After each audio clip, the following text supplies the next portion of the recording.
Subscribe না করা থাকলে চ্যানেলটি সাবস্ক্রাইব করে দিন আর পাশের বেল আইকনটা টিপে দিন কনস্ট্যান্ট নোটিফিকেশন পাওয়ার জন্য। নমস্কার, ইন্ডিয়ান বেঙ্গলি রান্না চ্যানেলের তরফ থেকে সকলকে স্বাগত জানিয়ে আজ আমি তৈরি করে দেখাবো পোস্ত দিয়ে কুমড়ো ফুলের মুচমুচে বড়া। দেখে নিই বড়া বানানোর উপকরণগুলো হলো ফ্রেশ কুমড়ো ফুল, ময়দা, লবণ, হলুদ গুঁড়ো, লঙ্কার গুঁড়ো, গোটা পোস্ত দানা আর লাগছে সাদা তেল। এবার দেখে নিই এটা কিভাবে তৈরি করব। এবার একটা বোল নেব, তাতে 4 চামচ ময়দা দেবো। এখানে বেসনের পরিবর্তে ময়দাটা ব্যবহার করেছি যাতে বড়াটা খুব মুচমুচে হয়। এবার দেবো স্বাদ মতো নুন, আর দেবো 1/2 চামচ হলুদ গুঁড়ো, 1/2 চামচ লঙ্কার গুঁড়ো, আর দেবো 1/2 চামচ পোস্ত দানা দিয়ে ময়দাটার সাথে ভালোভাবে মিশিয়ে নেব। তারপর আস্তে আস্তে জল দিয়ে ব্যাটারটাকে গুলে নেব।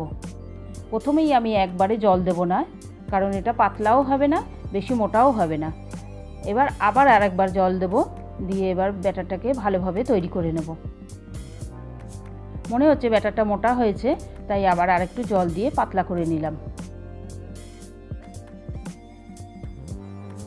ব্যাটারটা এবার তৈরি হয়ে গেছে। আগে থেকে কুমড়ো ফুলের ভেতরটা পরিষ্কার করে ধুয়ে এবার ব্যাটারে দিয়ে দেব। এবার কুমড়ো ফুলের দুপিঠটাই ভালোভাবে ব্যাটারে ডুবিয়ে নিয়েছি। এবার কুমড়ো ফুলটা ভাজার জন্য একটা কড়াই গরম করতে দেব, তাতে বেশ খানিকটা সাদা তেল দেব।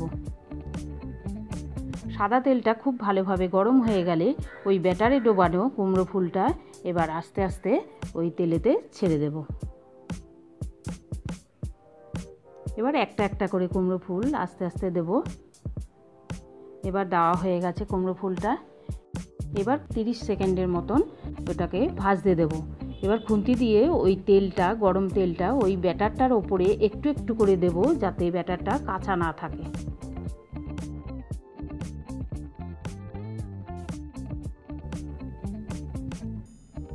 এবার 30 সেকেন্ড হয়ে গেছে।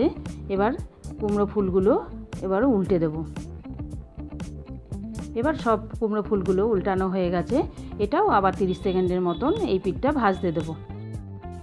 এবার দু পিঠটাই খুব সুন্দর করে ভাজা হয়ে গেছে, গ্যাস কমিয়ে দেব। এবার কুমড়ো ফুলের বড়াগুলো ওই গরম তেলেতে হালকা নাড়াচাড়া করে একটা সার্ভিং প্লেটে তুলে নেব।